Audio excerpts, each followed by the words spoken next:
We are today with Peter Schwartz, the internationally renowned futurist and business strategist. Peter is currently Senior Vice President of Strategic Planning for Salesforce, and prior to Salesforce, he was the co-founder and chairman of Global Business Network. Welcome, Peter. Thanks for taking the time. Good to be with you. Peter, you helped create and popularize scenario planning as a strategy and management tool. Can you describe the approach? Sure, it's really very simple. It's a way of making better decisions in the face of uncertainty, right? We live in a world of great uncertainty, so it's a way of trying to understand where the world might be headed and test your choices against the different possibilities and see how they might turn out so you can make a better choice today. And how do you do that? I mean, you don't just sort of make up scenarios. Right, it's not science fiction. Good scenarios are built around a deep analysis and understanding of trends and forces for change, and creative imagination to see how they might interact in ways that might surprise us. So it's deep research and creative imagination coming together to create unique stories about the future, each of which provides different kinds of contexts for testing your decision. And the origins of the approach, I think, are sort of in the 1970s when folks at Shell and elsewhere were experimenting with that.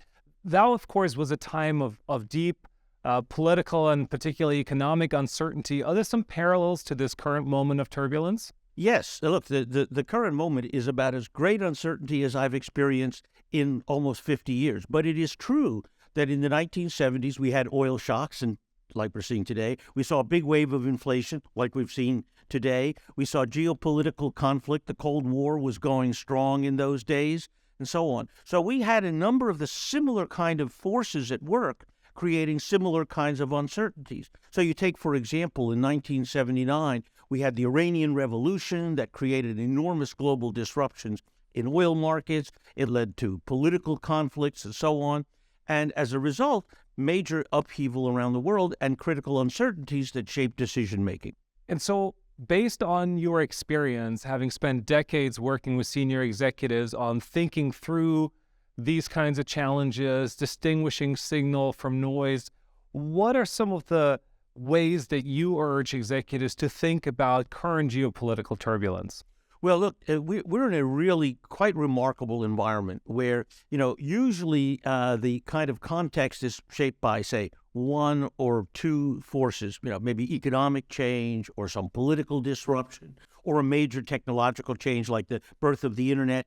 But what we're getting now is a remarkable confluence of crises. Some people have used the term polycrisis. I'm not sure I like that term. But nevertheless, we're getting climate change. We've got the Ukrainian war. We've got the economic responses to both of those. We've had a major pandemic that may not be fully over. We have the rise of tensions with China and so on. So the uncertainties today are as great as anything I've ever seen.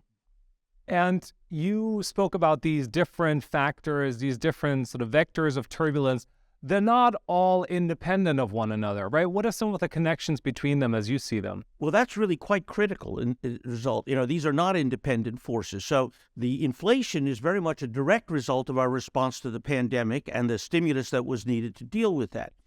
The situation in China also is in some ways connected to the pandemic. China did a very bad job in handling the pandemic, and the kind of internal disruptions that are involved in China today are the second-order consequences of the pandemic.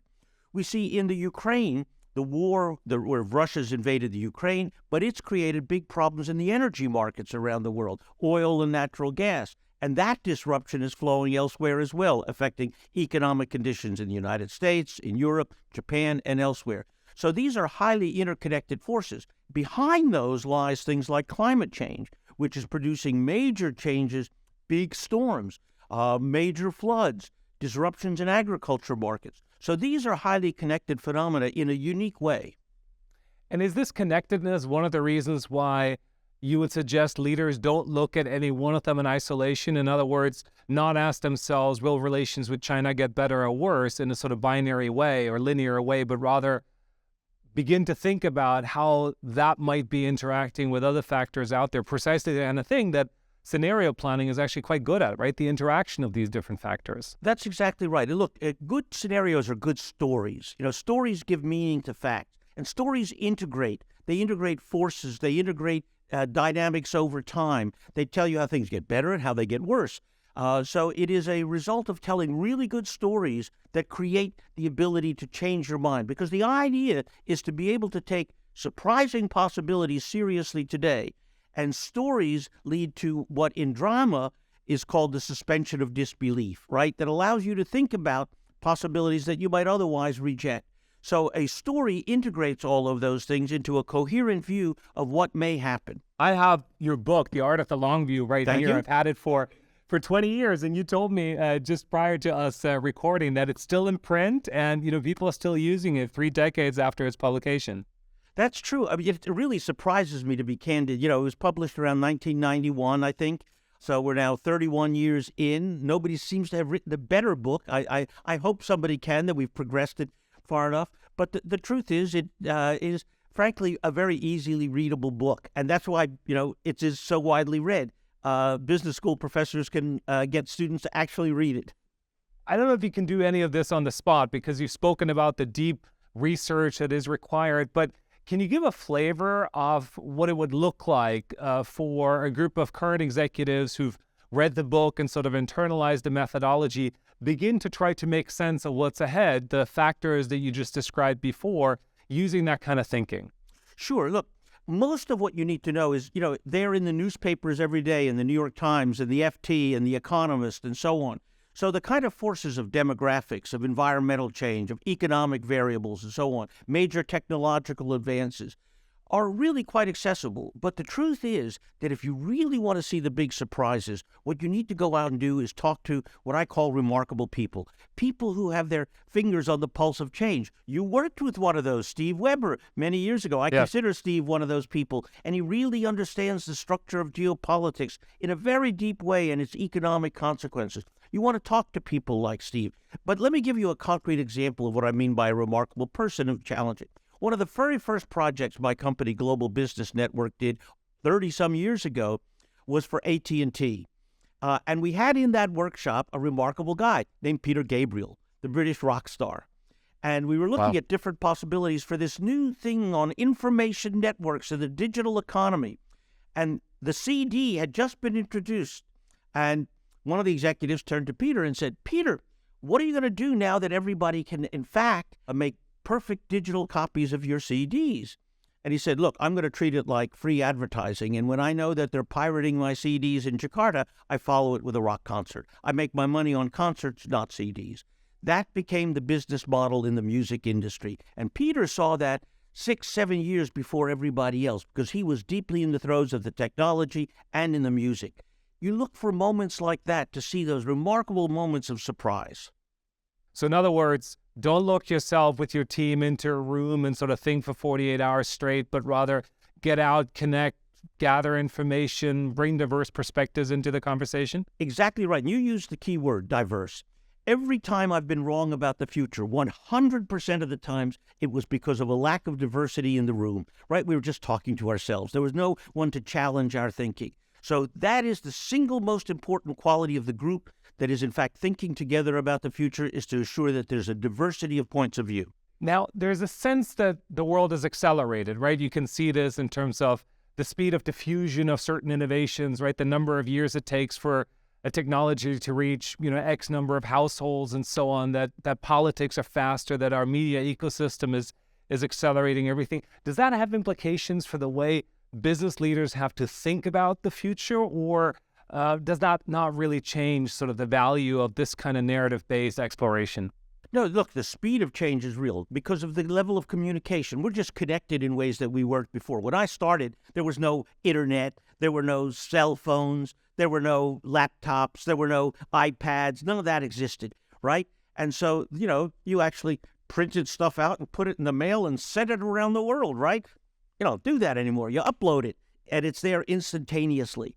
And so that pace has changed things quite fundamentally. It means that things can happen much more quickly. Forces can play out much more quickly and over a much wider area than they ever have before.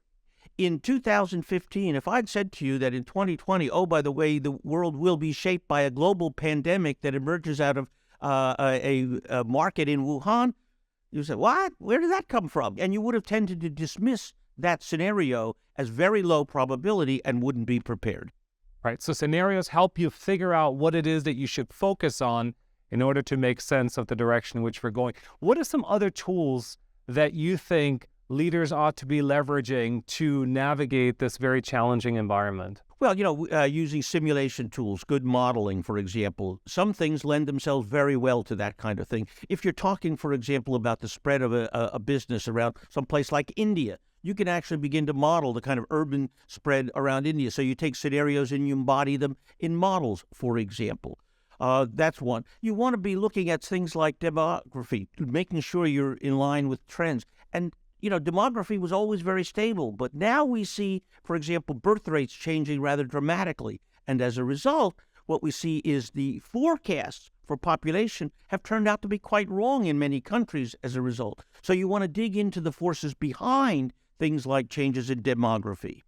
I'm so glad you mentioned demography. I, for one, have long thought that the single most important subject missing from MBA curricula is demography. I agree. Look, I have studied it for many years. A good friend of mine is, again, Joe Chammy, who was the demographer for the United Nations. And, he regularly publishes on the deep forces that are shaping demography, on birth rates, death rates, disease, the rate of how long people are living. That's changing. I'm 77 this year. I am the oldest member of my family in history, right? And I'm still working. I haven't left the labor force. Is that going to be a big deal when workers don't retire at 65 anymore and work till 85? That's exactly right. So, look, the folks leading enterprises today, many of them are in their 50s, maybe 40s, right? They have had, at least I think if they've worked in North America and Western Europe, right, unless their business has been particularly focused on emerging markets, it's probably fair to say that much of their career has been during a time of relative stability.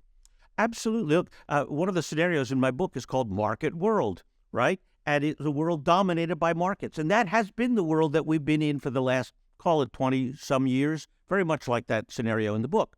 However, and as you rightly point out, the forces at work in the world are now shifting the balance away from the market and toward the public sector. Governments are playing a much more important role. In the U.S., we've actually gone back to industrial policy, investing in chip manufacture, remanufacturing things in the United States, and so on. That is a big shift from where we were, say, in the Reagan administration, right, which was all about the markets, right, not about the government. The government was the problem, not the answer, Reagan told us. Well, that has begun to shift quite fundamentally. In part, it's a result of the forces at work in the world. And interestingly enough, of course, you look at some place like China, which went from total government toward a market orientation and is now struggling with that as well. So that continues to be a very important dimension of uncertainty. What's that balance between the public and the private? So how do we do that? How do we help managers, leaders who've been successful in part because they were really good at taking advantage of the economic opportunities that the global market offered them, and get them to be much more thoughtful, much more sensible to or sensitive to some of these, political forces that are now increasingly overriding sort of concerns of economic rationality? Well, that's where good storytelling comes in, right? Creating that suspension of disbelief, trying to imagine what it's like to live in that world where, in fact, things turn out to be very different than you imagined, what that world looks like, where the public sector is playing a much more active role than it has in the past, where economic volatility may be greater than it was in the past, where we're wrestling with new kinds of global forces at work, where we're seeing a degree of regionalization as well as globalization and so on. So we're seeing big shifts that require real imagination to experience. And the way to stimulate that imagination is by giving executives really good stories in which they can actually experience what the future might be like. So then the kind of storytelling that underpins scenario planning isn't just to stress test your corporate strategy or to identify some of the early indicators of how the world is changing. It could also be to broaden the horizon of your management team, to get people in your organization to think more openly about what might actually be ahead. Well, a good example that we're going through right now is, say, artificial intelligence, right? We're now seeing the first generation of practical AI being widely distributed in a great variety of contexts. So my team at Salesforce began to imagine this 4 or 5 years ago, thinking through by looking at the deep technologies like machine learning and so on that lay behind what has become the kind of new generation of AI tools. And now you want to try and imagine what's your business going to be like when your customers may be interacting with you through various kinds of AIs, where AIs may be organizing a great variety of your business activity, say logistics, just to take a real example. So you want to begin to think through and imagine that story where AI is beginning to play a critically important role in the way in which your business evolves. So what do you say to people who say, look, the market has become really competitive. We got to think about our sales at the end of the quarter. I just can't afford to have my folks spend a lot of time thinking about uncertainty, find remarkable people, the next Peter Gabriel. I got to have them focused on the here and now. Look, it's both and. It's not either or. Of course you have to focus on the here and now. You run a business today. You've got to be profitable today. You've got to make decisions that are short-run, operational decisions. But if you ignore the long run, then you're likely to find yourself in places you don't want to be. You're going to find new kind of competitors emerging. You're going to find technologies emerging you're not prepared for. You'll find new markets emerging that you haven't pursued. Or worse, you'll find conditions that undermine your business that you're not prepared for. So you can't afford not to think about the short term, and you can't afford not to think about the long term. It's both. Should every organization, every company have a futurist? Well, it depends on your scale. If you're a modest-sized company, you want to be your own futurist as your CEO. Look, the truth is, I work in a company with a great futurist as a CEO. Mark Benioff is a futurist. He thinks all the time about the future. That's why I'm there. That's why I work with it. Some CEOs are really great at that. Others are not so much. So it depends on the nature of the organization. Somebody needs to be leading that thought process about the future. In the best case, it may be the CEO. In others, it may be a futurist like me. Very good.